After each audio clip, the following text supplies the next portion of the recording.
State Senator, District 7, Virginia Beach, Republican Frank Wagner, up for re-election on November the 3rd. So put that on your calendar if you're in the 7th District, and he's being challenged by a Democratic candidate, Gary McCullom. Senator, good to have you with us. Good morning, John. How you doing? Senator, I'm just going to be frank, if I may. The McCullom campaign is totally imploded. The fact that, number one, he lied, Gary McCullom, about his active duty service in the National Guard, I thought was just unbelievable. There's no one that's served that I've talked to who has told me that over a 15-year period, they wouldn't know they were discharged from active duty. No one, and I talked to probably 50 people who served. All 50 said that's just ridiculous. Secondly, Cox Communications basically paid for McCullom to campaign for Senate full time. Now, Cox is a regulated company, regulated by the federal government. So in the areas that they serve, cable companies, they have no competition. And a lot of people like me were looking at this like they were basically trying to fund a state Senate seat. Didn't feel good to a lot of people. That's finally come out. How do we stand now? Well, I mean, the funding of a campaign through, employment, I mean, it's a very, very clear record, John. That is supposed to be reported on a campaign finance report as a donation in kind. And I think the voters need to know how much Cox paid him as a donation in kind. And I think it needs to be reported in accordance with the law. It needs to be reported on his campaign finance report that this was a donation in kind, pay and salary. And there's case law. The Federal Election Commission, as well as state law, clearly states that if a company does this, that it has to be reported as a donation in kind. To date, it hasn't been reported as a donation in kind, but I think the voters and the people that pay their Cox cable bills need to know how much money out of their Cox cable bill has gone to support this gentleman for election as a donation in kind. So, it's unfathomable to me that a company's paying somebody basically almost 9 months to do nothing but campaign against me and run for office. And the law is quite clear. That needs to be reported. To date, it has not been reported. It's squirrely, Senator. I could just say that. I mean, we basically we're talking about this 12 months ago when this first started, the fact that we knew he was getting paid full-time by Cox, basically to campaign for Senate, not to work. And, they tell me, well, it's no different if somebody's a lawyer and they're taking pay from their company. Well, the difference is they're still working. I mean, when you ran for Senate and you owned your shipyard, yes, you were drawing a salary from your shipyard, but you were campaigning, but then you had to go to the shipyard every day and run your company. I mean, this guy didn't work. I think that's the big difference, isn't it? Well, I will say this. When he announced the very first day of the session, lobbyists from Cox Cable came in and said he doesn't work there anymore, he doesn't have an office there anymore, we took his badge away from him. And they came in my office. They were very concerned about my reaction. And I looked at him in the eye and I said, I got it, I understand. I'm not, vengeful against Cox or anything, if that's what you're worried about. But I asked him, is he getting paid? And they kind of, shifted and looked the other way and said, we don't know. And this very, very much disturbs me that it hasn't been reported when the law requires that it be reported. Mm-hmm. And I'm hopeful that he files a return or an amended campaign finance report that knows. I think the voters have a right to know, and that's why you have a campaign finance report. Who donated to you?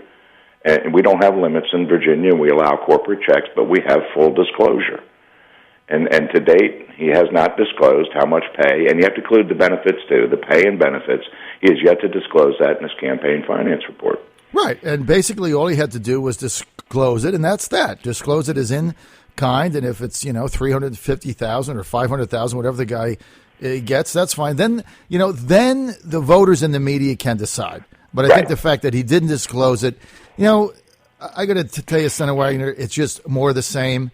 I mean, there's a pattern with Gary McCullom, basically, of not being up front with stuff, and I think that's going to continue to play out, sir, in this campaign as we go forward. I was shocked yesterday, a Republican, Dr. Nancy Dye in the 21st District, came out in opposition to the Atlantic Coast pipeline. Part of that would affect Southeast Virginia, saying that she had eminent domain reasons for that she was not comfortable with the direction of the pipeline, etc. Now, you've been in favor of these pipelines. Why?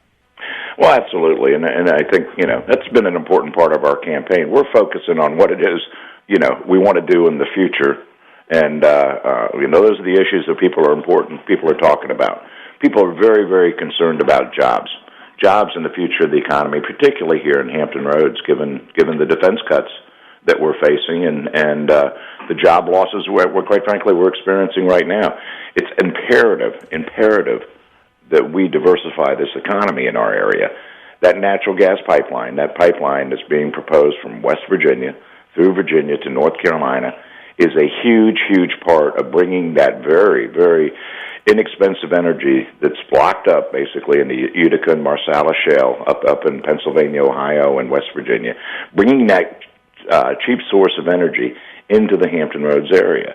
And natural gas, obviously we all know it's a heating thing, it's a fuel, but it's also a raw material that can be converted into so many products that we use every day. And I'm aware of at least one, and perhaps a second one, major, man, I'm talking huge investments along the water. If you bring that natural gas close to deep water, where you can easily, manufacture a product and load it right on a ship in a single step, we're going to see an economic explosion, and we need that energy in this area. And so, if the largest user of natural gas today, John, is the Honeywell plant up in Hopewell, Virginia. They use 50 million cubic feet a day, 10 million for heating, and 40 million cubic feet is actually converted into core products for nylon and fertilizer. And so, it is a huge opportunity for us to get this energy in here. And I will tell you one more thing. The last cold snap, if you remember last winter, right, the cold snap we had, Dominion plans for their largest, electric demand on a hot summer day during the middle of the week when factories are open and a huge demand. They actually experienced their largest demand during that cold snap.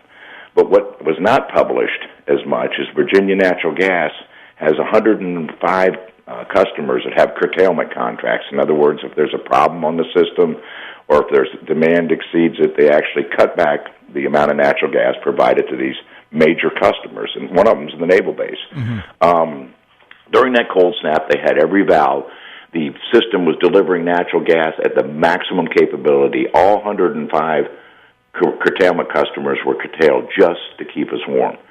So we need that gas in this area. And the proposal right now, it's final regulations from the Clean Power Plan, will dictate that a number of coal plants in, 4 out of 5 in Virginia will have to shut.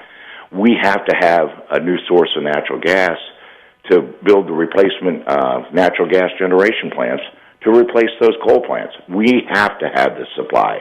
And our friends to the south in North Carolina are facing the same problems. Right. They need that gas. And so I can appreciate what Nancy's doing out there, and I understand her constituents are opposed to the pipeline, but we really don't have a say in Virginia. The sole deciding authority on whether that pipeline is going to be built or not is called the Federal Energy Regulatory Commission, or FERC. There's 5 voting members there, and ultimately they have the single sole decision-making authority on whether this pipeline gets built or not. Now, isn't it true also, Senator, that one of the advantages of the pipeline is that businesses can come in, industries can come in, and they can tap into it along the pipeline corridor, so they can tap right into the energy, which ostensibly, theoretically, would create jobs, because obviously if I'm going to relocate or start a plant or a facility, I have to get energy. And if I'm along the pipeline corridor, I could just tap into that, right? Right, absolutely. I mean, that's a job magnet. Oh, absolutely. And if you're going to propose what we call mega sites, or a major development area where you're trying to attract a major manufacturer, and that might be an automobile plant or any number of major factories that we really need desperately here in Virginia. they're going to need energy, and they're going to need cheap energy and reliable energy, and they're also going to need a transportation network, so whatever it is they're making can easily be shipped out.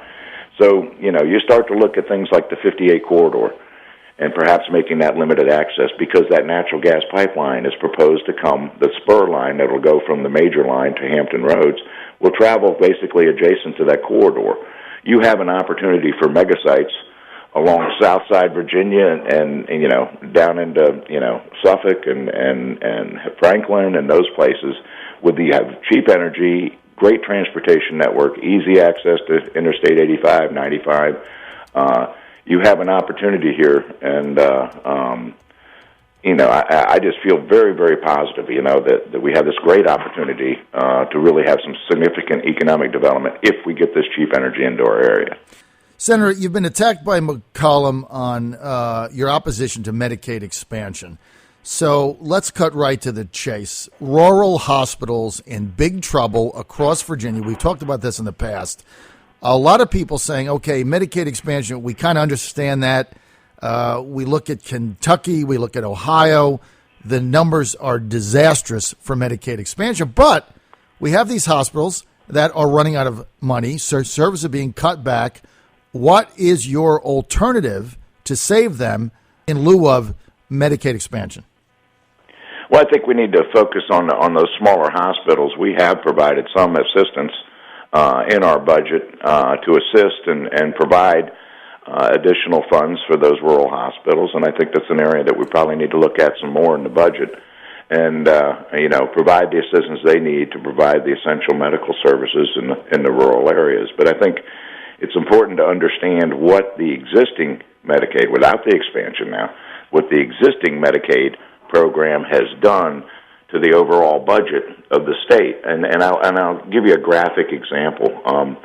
In 1985, you look at the pie chart, and unfortunately on radio I can't really show you a pie chart, but 5% of the total state expenditure from the state budget went towards Medicaid. And education itself was a significantly higher number. About 50-some% of the entire state budget went to either higher ed or K through 12 education. Now, the Medicaid portion of the pie is 20% of the budget. 20%, from 5% to 20%. Higher education has dropped from about 20% of the budget down to 10% of the budget. And K through 12 education has lost 5 percentage points of the total budget. So higher ed, has gone from 18% of the budget to 10% of the budget. Well, what you see with just the existing Medicaid program as it goes from 5% to 20% of the budget is kids are paying more for college. Mm-hmm. Because we've had to reduce the overall appropriation to higher education in order to cover the expenses of the Medicaid program. Now we're seeing for the first time K through 12 education being cut from 35 to 30% of the budget. So there's a direct correlation. We are not Washington, D.C. We cannot print money. We have to have a balanced budget. We work very hard to figure out ways to contain the cost of the existing Medicaid program. And now you're looking to add 400,000 to 500,000 people to the budget when college is becoming more and more unaffordable because we've had to reduce the appropriations we can make to higher education at our state colleges and universities. And also now we're starting to see a pinch in K through 12 education. There's a real direct correlation between those two expenses. And that's why you hear what the president of the Kentucky Senate just saying, he can't sleep at night, because they've expanded the Medicaid program, and it's just causing all kinds of havoc in their budget. And we need to figure out, first of all, a way to contain the cost of our existing Medicaid program. And this expansion right now is just going to eat up the budget, and we just can't afford it. But it sounds like, Senator, that assuming you get reelected, and I think you will, that you're going to be open to working on some compromise in order to get relief for many of these hospitals that simply are getting squeezed out, right?